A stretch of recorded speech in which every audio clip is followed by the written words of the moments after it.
4, 3, 2, 1 start.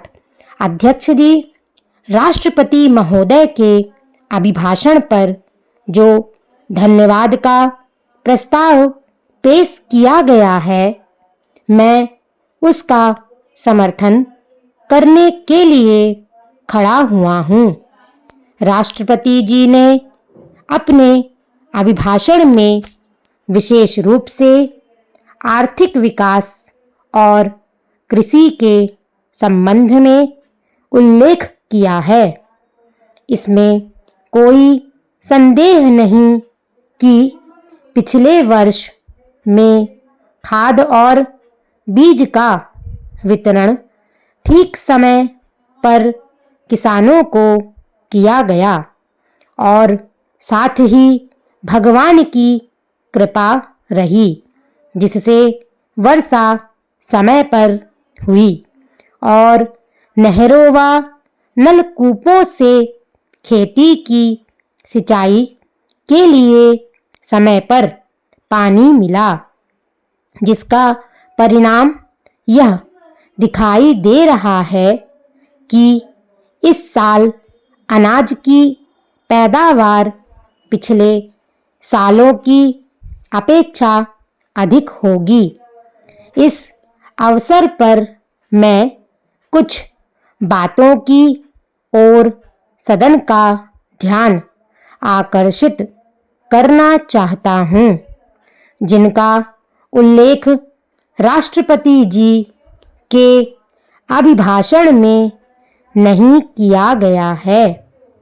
जहाँ इस अभिभाषण में कृषि उत्पादन, औद्योगिक उत्पादन, विदेश नीति तथा अन्य दूसरी बातों का वर्णन है, वहाँ हमारे देश में फैले सामाजिक तनाव, धार्मिक तनाव और पिछले साल आई भयंकर बाढ़ का कोई उल्लेख नहीं किया गया है।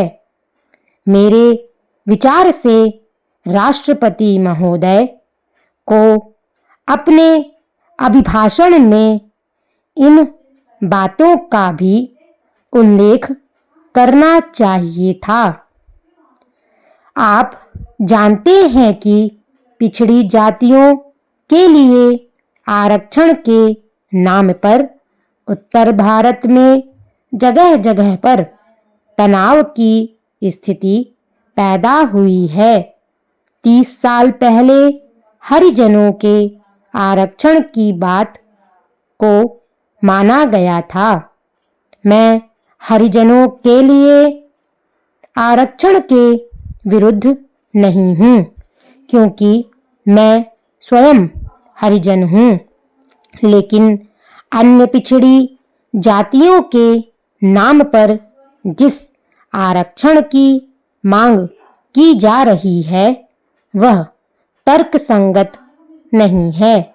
जिस समय हरिजनों के लिए आरक्षण की मांग की गई थी, उसका आधार यह था कि यह ऐसी जाति थी जिसके पास कोई रोजगार या धंधे के साधन नहीं थे। वे जमींदारों के खेतों में काम करके किसी तरह से अपने परिवार का पेट पालते थे।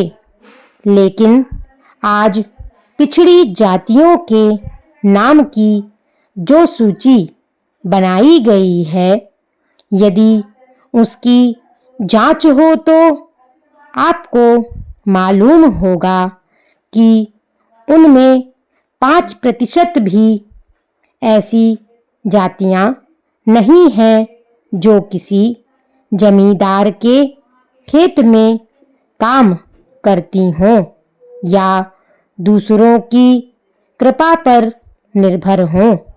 मैं चाहता हूं कि पिछड़ी जातियों के लिए आरक्षण की व्यवस्था करने से पहले इस बात की जांच कराई जाए कि कौन सी जातियां आरक्षण की हकदार हैं।